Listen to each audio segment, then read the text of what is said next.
মই আজি মাদানী আৰু ৰাহুল গান্ধীক এটাই কথা কব খোজো, আপোনালোকে যিমানেই মোক ধমকি দিব, অসমক আপোনালোকে যিমানেই ধমকি দিব চেষ্টা কৰিব, অসমে লাচিতৰ হেংদান আকৌ এবাৰ হাতত তুলি লব আৰু আমি প্ৰমাণ কৰিম যে অসমীয়ায়ো অসমবাসীয়েও ভাৰতীয় লোকসকলে কেনেকৈ জীয়াই থাকিব লাগে আমি তাক জানো আৰু সেই সংগ্ৰামখন আমি আকৌ এবাৰ যুঁজিব খুজিছো, আমি জিকিব খুজিছো।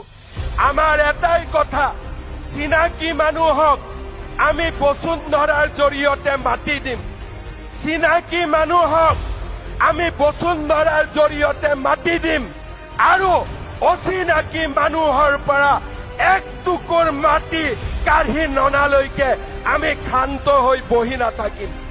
চিনাকিক মাতি দিম, অচিনাকি মানুহৰ পৰা এক টুকুৰা মাটি কাঢ়ি নানালৈকেও আমি ক্ষান্ত হৈ বহি নাথাকিম।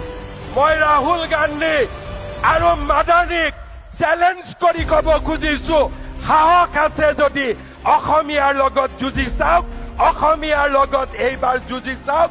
অসমীয়া জাগিছে আৰু এই জাতিটোক আপোনালোকে এতিয়া ধৰি ৰাখিব নোৱাৰে। শেষ বিন্দু বুকুৰ তেজ থকালৈকে আমি যুঁজিম আৰু অকল আমি যুঁজিমেই, এনে নহয় আমি জিকিম। এই হৈছে আমাৰ সংকল্প।